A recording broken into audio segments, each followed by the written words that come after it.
Donc, en fait, l'étude que je vais présenter aujourd'hui se focalise sur un nouveau concept qui est le concept de l'activité des tanins. Et qu'est-ce que c'est que ce nouveau concept? En fait, c'est une mesure du pouvoir de dessèchement que les tanins procurent sur des protéines salivaires type proline. Donc ce qu'on fait, en fait, c'est qu'on mesure l'énergie nécessaire pour détacher les tanins qui collent aux protéines salivaires. Et en fait, en mesurant l'énergie qu'il est nécessaire d'appliquer à ce système, protéines-tanins, on arrive à caractériser le pouvoir desséchant des tanins. Alors d'où vient ce concept? Il a d'abord été défini par la calorimétrie isothermique en 2010. Et puis au fil du temps, dès 2013, on a commencé à améliorer un petit peu la sophistication de ces analyses avec l'HPLC. Donc ça a été publié en 2013. Et puis très vite, dès 2016, on a commencé à essayer de suivre la variation de ce potentiel d'activité pendant la macération et pendant la fermentation, pour essayer de voir comment on pouvait piloter, mais cette fois-ci d'un point de vue sensoriel, la perception et la qualité des tanins. Donc, les préliminaires à l'étude que je vais présenter consistaient à mettre en évidence le fait qu'il existe une forte relation entre la taille des tanins et leur pouvoir desséchant, l'activité. Donc ça, c'était très net dans le vin. Et déjà, des applications sont à l'œuvre, notamment en ce qui concerne le lien entre le travail au chai et ce que nous a donné le millésime. Par exemple, on sait que le chêne neuf, sur le Cabernet Sauvignon tel qu'il a été reçu en Californie, au bout de 12 mois, il fait chuter l'énergie d'une mole de tanin à peu près de 3000 joules. C'est-à-dire que les tanins vont être plus faciles à décoller de leur attachement aux protéines salivaires. Et l'ordre de grandeur à peu près, suivi 12 mois de vieillissement en barrique, c'est 3000 joules par mol. Et donc l'idée, c'est très tôt, dès l'encuvage, d'incorporer cette information sur les propriétés physiques des tanins pour améliorer la perception sensorielle qu'on espère avoir plus tard. Alors, ça paraît joli, c'est élégant, mais qu'est-ce que ça veut dire vraiment quand on regarde les choses un petit peu plus en détail? D'abord, c'est compliqué parce que l'activité est une propriété intensive. Ça veut dire qu'en fait, c'est pas aussi simple que plus j'ai de tanins, plus l'activité augmente. Vous pouvez voir que c'est essentiel de caractériser les propriétés intrinsèques des tanins qu'on ajoute dans le vin. Donc vous voyez ici, on est parti à 0 avec un vin dont l'activité était connue. Donc c'est mesuré ici par l'enthalpie, donc c'est négatif puisque c'est l'énergie qu'il faut apporter au système pour détacher ces deux composés. Et vous voyez, comme on aurait pu s'y attendre a priori, qu'au fil du temps, si on ajoute plus de tanins, l'activité augmente. Seulement, c'est si on ajoute une catégorie de tanins qui ont des qualités intrinsèques desséchantes. En fait, l'auteur ici, Revelette, a montré qu'en ajoutant des tanins d'un autre type, des tanins qui sont sélectionnés parce que leurs propriétés sensorielles sont décrites comme étant moins collantes, on aperçoit un effet inverse, c'est-à-dire que plus on ajoute de tanins, plus l'activité diminue.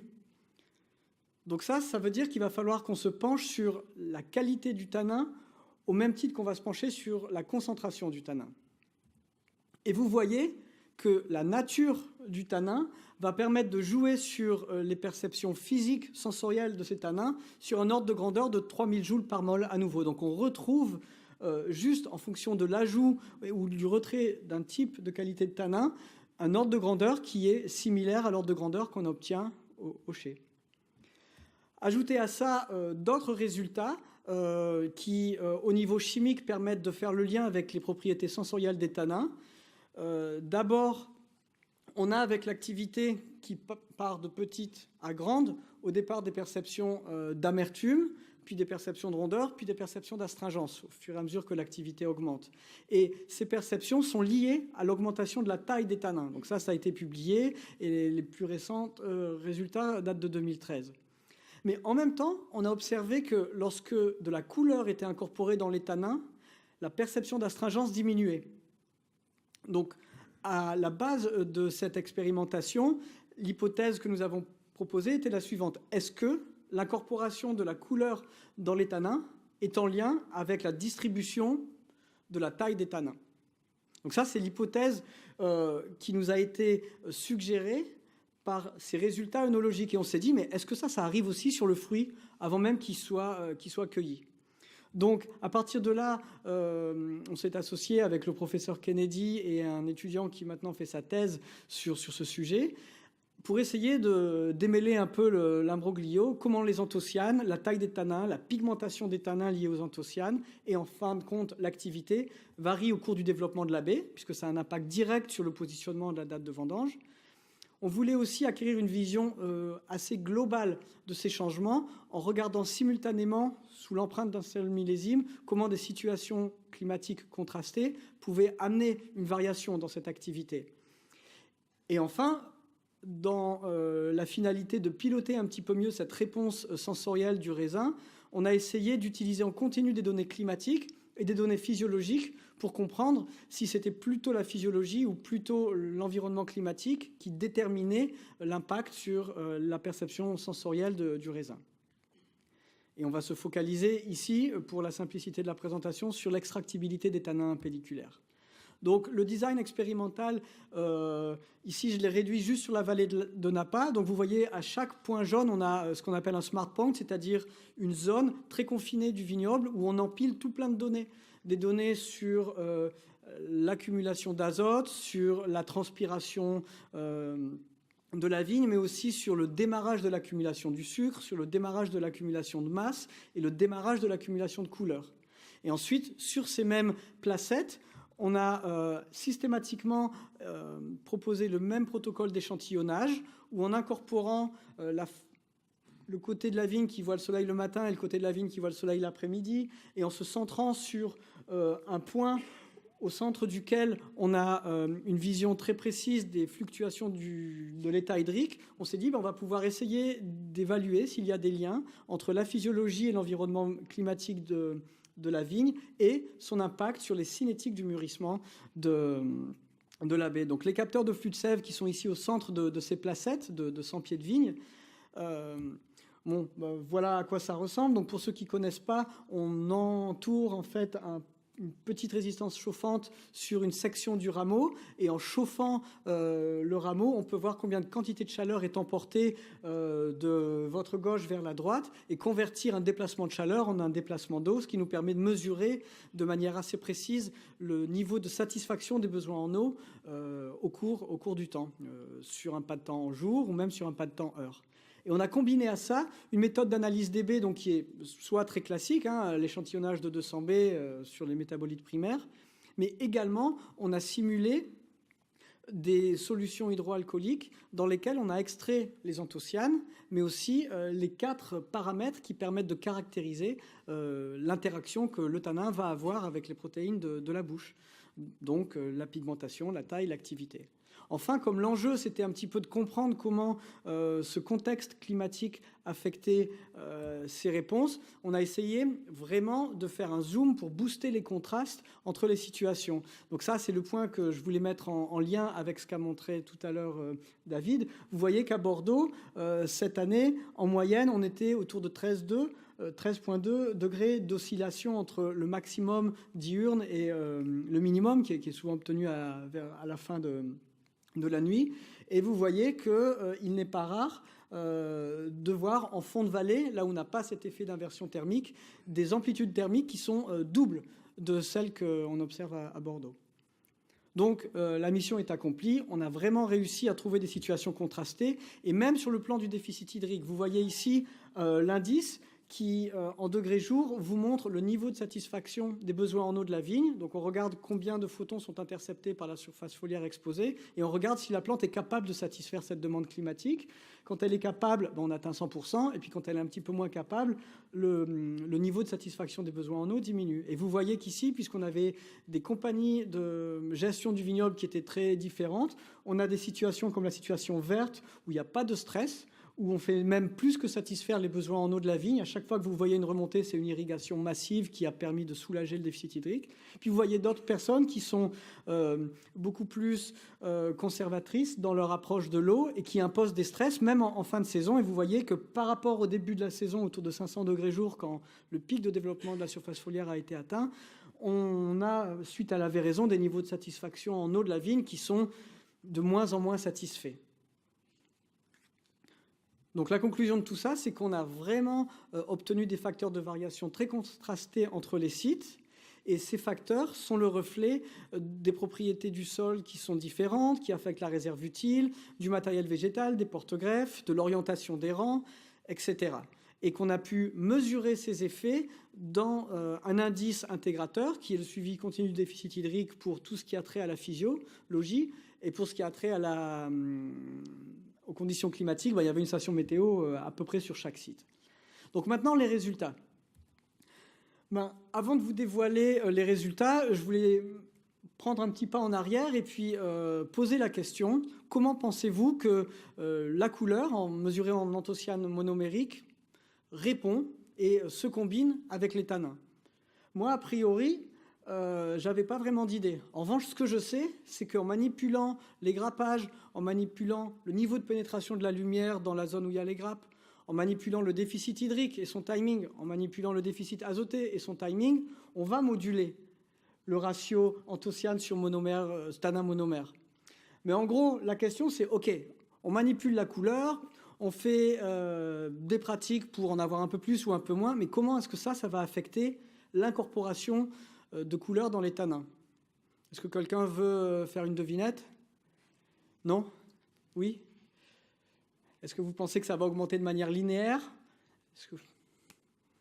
Bon. Eh bien, en fait, ça augmente de manière exponentielle.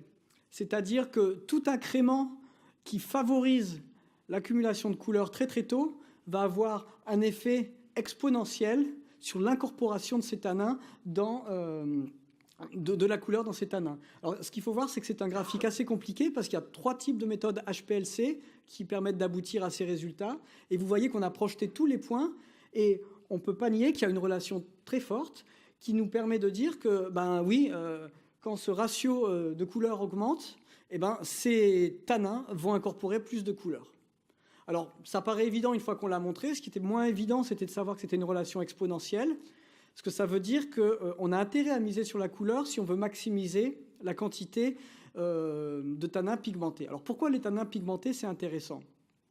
D'abord, les tanins pigmentés semblent être en relation avec la distribution de la taille des tanins. Donc là, j'aimerais poser à nouveau une autre question. Qu'est-ce que vous anticipez? Est-ce que vous pensez que plus les tanins sont grands, plus ils incorporent de la couleur? Ce qui semble a priori intuitif. Ou bien est-ce que vous pensez que c'est plus complexe et que peut-être il y a des effets de régulation dans tous les sens? Et moi, a priori, je m'étais dit que plus on allait avoir des grands tanins, plus ils allaient incorporer de la couleur. C'est normal, ils sont plus grands et il y a plus de place pour intégrer de la couleur. Puis après, je me suis dit non, c'est peut-être pas ça, parce que c'est plus difficile de rencontrer un tanin quand on a une petite molécule de couleur. Parce que tout ça, il faut voir que ça se passe dans la vacuole, avec un pH bas, mais avec une densité de concentration très élevée, qu'on ne retrouvera jamais dans une barrique. Non? Ça augmente, ça diminue? Vous pensez que ça augmente? Non? Bon. En fait, ça diminue. C'est-à-dire que plus les tanins sont petits, plus ils incorporent de la couleur. Donc ça, c'est aussi intéressant parce qu'on sait qu'avec le temps, la distribution de la taille des tanins diminue. Donc on va pouvoir gérer en fonction du niveau de maturation si la distribution de la pigmentation dans les tanins est plus ou moins élevée. Alors pourquoi c'est important? Tout d'abord parce que ça me permet d'affirmer le message numéro 1 qui dit qu'au fur et à mesure que la taille des tanins diminue, ils incorporent de la couleur. Alors peut-être que j'enfonce une porte ouverte, mais ça va être intéressant pour la suite. Pourquoi? Parce que si on suit au fil du temps, vous voyez ici en growing degree days, donc vous voyez on pousse beaucoup plus l'accumulation thermique par rapport au graphique de David. Et vous voyez que la taille des tanins ici en bleu diminue au fur et à mesure qu'on avance dans la maturation. Donc au niveau de la véraison autour de 1000 degrés jour, vous voyez que la distribution des tanins ici en grammes par mol est grande. Et puis, au fil du temps, ces tanins deviennent de plus en plus petits. Mais ce qui est très intéressant, c'est de voir la grande corrélation entre la diminution de la taille des tanins et la diminution de l'activité des tanins. C'est-à-dire qu'au fur et à mesure que ces tanins diminuent leur taille, la perception d'astringence qui vient avec eux diminue également. Donc ça m'amène au message numéro 2, qui celui-là n'était pas aussi évident dès le départ, mais c'est que plus la masse moléculaire des tanins est grande, plus ils sont astringents. Mais si on regarde ça à l'envers, avec le temps qui passe, l'activité diminue avec la taille des tanins.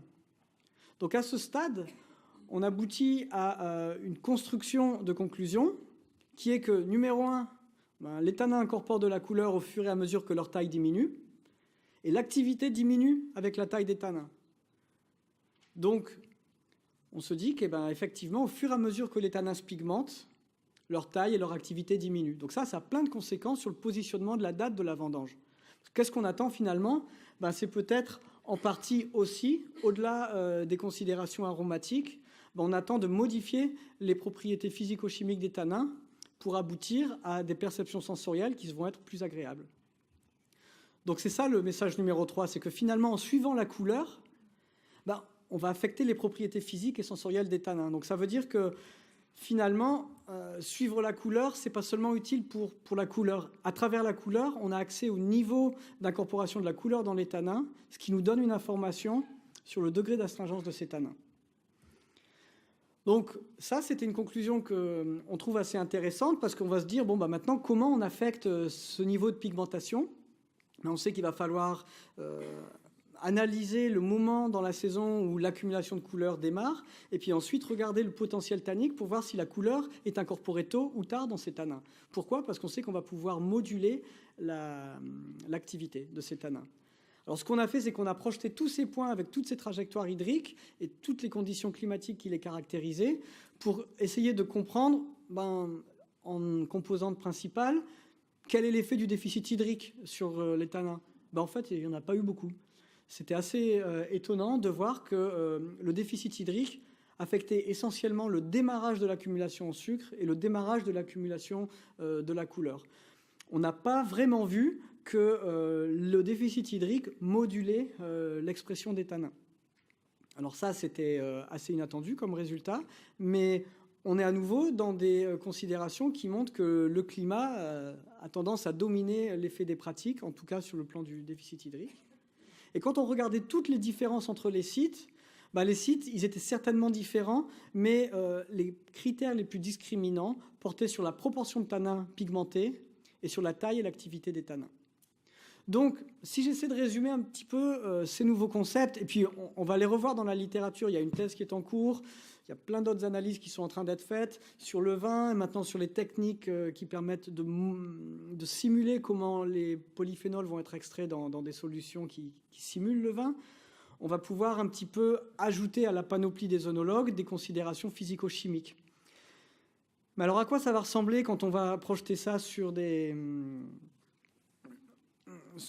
sites, puisque finalement on retrouve que chaque site a des spécificités uniques, on voit déjà qu'en fonction du contexte climatique, rappelez-vous, en montagne, on a une amplitude diurne moins forte et des températures maximales qui sont moins élevées. Ça, comme David l'a rappelé, on voit que c'est favorable à une augmentation moyenne de la quantité d'anthocyanes. Donc là, il n'y a pas de surprise. Vous voyez, chaque point, c'est à peu près une douzaine de sites. Et vous voyez que la distribution de la couleur, quand on est sur des sites où le contexte thermique est moins agressif, il y a plus de couleurs. C'est ce que vous voyez à gauche sur les deux sites qui sont en montagne, en situation de montagne dans la vallée de Napa. Vous voyez que quand on est sur le fond de la vallée, là où la chaleur écrase un petit peu la vigne au pic de la journée, où on monte des fois à 40 degrés, et puis où la nuit, l'amplitude thermique, certes, est très élevée, mais on a quand même des températures maximales qui atteignent 40-42 degrés, il y a moins de couleurs. OK, c'est attendu.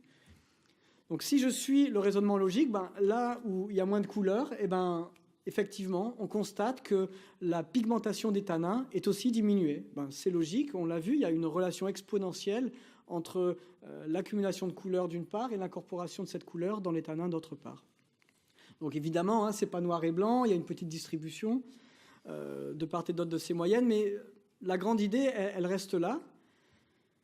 Et si je reste cohérent avec ce qu'on a dit, on devrait observer qu'effectivement, là où on a incorporé plus de couleurs, en moyenne, la distribution des tanins est petite. Et vous voyez que la tendance, à nouveau, souligne le même phénomène. Vous voyez qu'en montagne, là où il y a plus d'incorporation de couleurs, et ben, en général, la distribution de la taille des tanins est plus petite. Ici, on tourne autour de 4000 grammes par mol. Et puis en fond de vallée, bon, ce n'est pas nécessairement net à Sainte-Helena, mais à Staxlip, vous voyez que clairement, il y a une distribution dans la taille des tanins qui est plus élevée. Et donc naturellement, ben, avec toutes les conclusions qu'on a regardées ensemble, on observe que l'activité, donc la perception d'astringence, est plus marquée là où les tanins sont en général plus grands, et moins marquée là où les tanins ont incorporé plus de couleurs et où ils sont plus petits.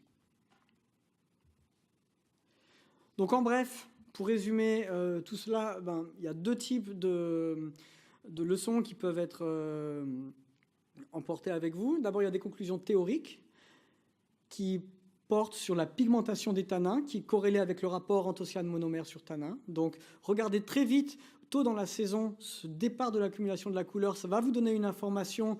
A fortiori, quand vous hésitez, ouais, est-ce que je devrais rester une semaine de plus ou pas, bah, vous savez que chaque semaine que vous attendez, une fois que vous avez atteint le pic de couleur, c'est une semaine qui va être favorable à l'incorporation des tanins et de la couleur au niveau vacuolaire. Le deuxième point de la conclusion théorique, c'est que la pigmentation des tanins est inversement corrélée avec leur taille. Pensez petit tanin égale plus de couleur par tanin. Et puis que bah, ça, c'est bénéfique à l'activité tannique. C'est-à-dire que si vous voulez réduire un petit peu la perception d'astringence, bah, vous avez intérêt à orienter vos techniques d'extraction, vos décisions de date de vendange vers une distribution de la taille des tanins qui est plutôt petite et vers des tanins qui sont plus pigmentés. Les conclusions pratiques pour l'œnologue, bah, c'est qu'on va pouvoir utiliser un nouveau critère qualitatif d'analyse pour caractériser comment la variation en tanins vont affecter les propriétés sensorielles des tanins, qu'on va aussi pouvoir envisager de moduler les techniques d'extraction pour enrichir ou appauvrir le vin, notamment par le biais du vieillissement en barrique, en des tanins dont l'activité va pouvoir être mesurée. Et puis enfin, cette méthode d'échantillonnage stratifié qui se détache de l'effet que les variations dans la composition du sol peuvent avoir sur la composition du fruit, permet de révéler pourquoi votre site est unique et ne ressemble pas nécessairement à la production qui a été observée l'année d'avant ou chez votre voisin.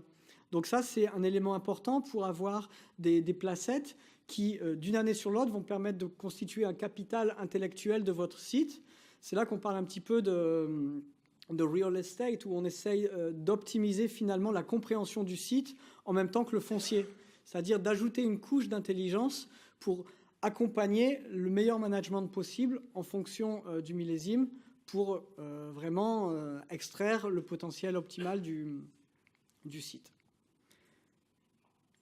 Donc ça, c'est la conclusion, et je voulais remercier les collègues avec qui j'ai pu faire cette étude et vous la présenter, Dr Kennedy et James Campbell en particulier.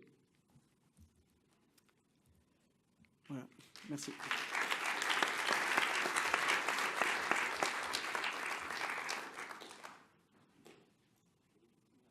Ah, pardon. Quand on ne peut pas irriguer, comment peut-on jouer sur le départ d'accumulation en sucre et en anthocyane? En fait, il y a pas mal de leviers. On a vu avec Aurélie qu'il y avait la couverture enherbée. Ce qui est très intéressant aussi, c'est de voir que le déficit en azote, quand il est modéré, va permettre de précipiter le démarrage de l'accumulation. Donc on a ces deux leviers, levier en azote, levier en déficit hydrique. Et puis surtout, il y a la manipulation de la canopée, comme on l'a vu dans le sujet de thèse là, qui a été présenté. On va pouvoir booster la composition en flavonol très très tôt, avant même que la baie soit devenue un organe reproductif. C'est-à-dire qu'on va pouvoir augmenter le potentiel en flavonol pour augmenter le potentiel en proanthocyanidine, qui vont ensuite se convertir en anthocyanine plus tard. Donc ça, c'est directement une question de gestion de la canopée.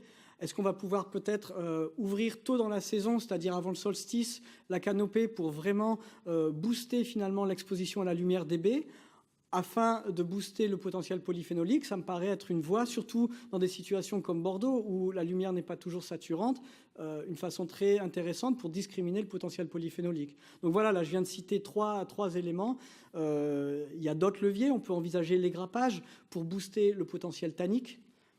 Un égrappage précoce avant la véraison va booster le potentiel tannique. Donc si on revoit le graphique que je montrais qui montre le ratio anthocyane sur tanin. Si très tôt on a plus de tanin parce qu'il y a eu un égrappage, on va pouvoir maximiser la quantité de tanins qui vont incorporer de la couleur. Et après, le reste, on va le découvrir au fur et à mesure que ces analyses vont devenir disponibles. Sur quelle méthode vous basez-vous pour mesurer? Ça, c'est la méthode que j'ai montrée au début. Ça, c'est une méthode compliquée. Là, je fais référence à 2013, à l'article de Barak et Kennedy. Vous pouvez aussi vous refier à l'étude de Yako en 2016, qui est la plus récente. C'est avec de l'acide fluorogluconique. C'est une méthode avec 4 niveaux de température. Ça prend du temps. C'est pas encore une méthode facile à commercialiser. Mais on peut s'intéresser à des méthodes qui... Je pense à ce que fait Stéphane Laguerche, l'indice de protéines salivaires, qui, quelque part, ou aux travaux des Italiens, Rimini, qui, quelque part, essaie de retrouver un indice sensoriel qu'on rattache à des propriétés physiques, en fait, plus que chimiques des tanins. Oui, j'avais une question. Ouais. Juste par rapport à la situation à Bordeaux, en fait, j'ai l'impression que la différence est liée à l'ordre de grandeur.